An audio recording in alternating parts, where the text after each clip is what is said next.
Hi, everybody, and welcome to January. I'm being super quiet because I'm in a library. So let's see if we can get this quick budget up and running.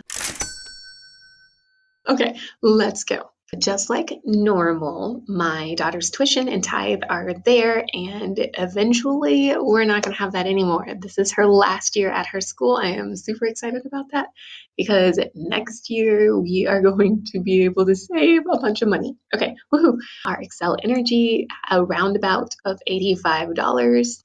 Our mortgage, 900. Once again, I just want to sit here and say we would not be able to even rent in our area for that price right now. So we got in at the bottom of the market. I am so thankful right now. And then student loan bills, cell phone bill, water bill, credit. This is the one where I talk about every month. We went through debt consolidation. One of these days I'll do a video all about that and to identify if it's for you or not for you, but right now it's for us and it's what we did. My husband asked me not to get rid of one thing. It was Netflix. I don't know if we're going to keep it though, so shh. We're not going to go any more about that. It's only $10. And then we have more student loans, car payment, the second half of our credit card payment. Oof, every month that hurts.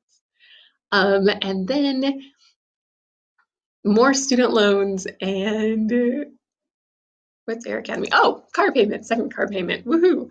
Okay. And we have the last two minuscule credit cards, which we should have paid off by now, but somehow I don't I don't have a November and December budget recap because they were so terrible. It's not even funny, but for right now, I'm not even going to think about that. We're not talking about that right now. We're going to talk about that later on another video. Variable expenses, we are doing a no spend month, so very minimal monthly expenses. Okay, so I am not buying a large food purchase. I did buy spices and salt in my last month's food purchase, and that's there taken care of. We are going to spend $30 a week on food, so $150 for the month. My husband's gas money is right here at $400. He drives with Lyft, so he needs more. I get about $30 a week. Before and after care is going to be way down from December.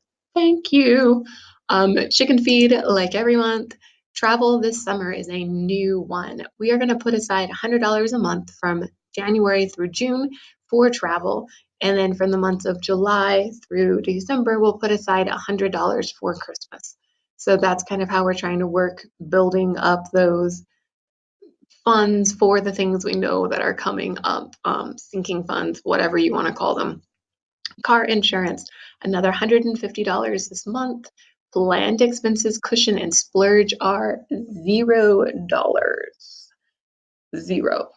Can we do this? I really don't know. I really hope so. We will be able to save by doing this. We are going to save, I think I added it up and it's about $500. I think we'll actually be able to pay my dad back this month. Phenomenal idea. Okay, let's come down. Our income is right here. I'll actually talk about that in a minute, but here's our savings total. So right now we have $3,145 in savings. We have auto insurance due next month at $600.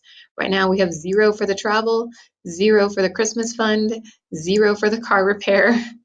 Even though we've been paying, we won't go into that.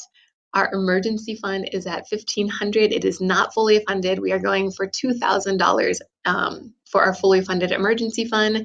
We have $895 to pay my dad back of the $2,000 we owe, and we have half of my daughter's birthday money.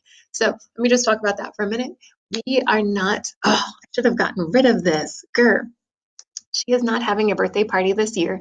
She is going to take that money and she is going to do a redo of her room. Honestly, I think we can do it for $150. I don't know exactly what it's going to be, but I would like to have that $300 just because that's what we promised her before the whole budget thing happened in December, which I will have to make another video about it.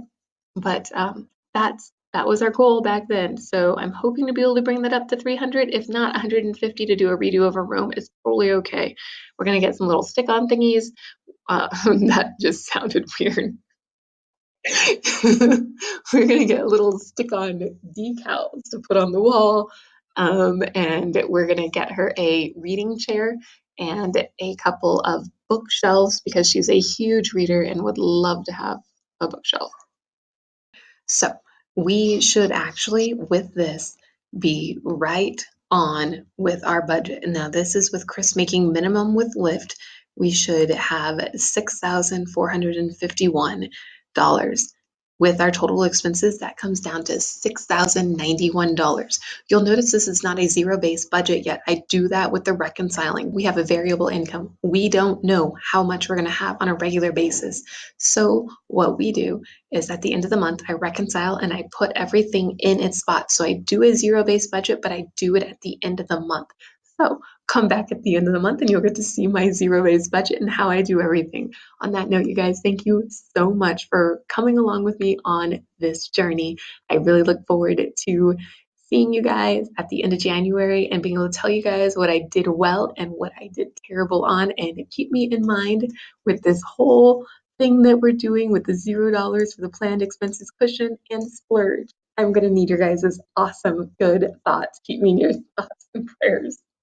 If you like this content, go ahead and give me a thumbs up, and don't forget to hit the subscribe button and the bell on your way out. You'll get notified when I post new videos.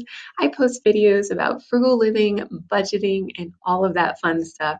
This month, I'm looking at my planner. This month, I'm going to talk about my pantry challenge that is coming up and my no spend January update. So stay tuned for that. Bye, you guys. Saving up. I'm in a library and the guy's computer right next door just made a funny noise. Hey, I'm back. The guy came back and then I had to stop talking because it's rude to talk when somebody else is. Let's see if I could not screw this up a million times.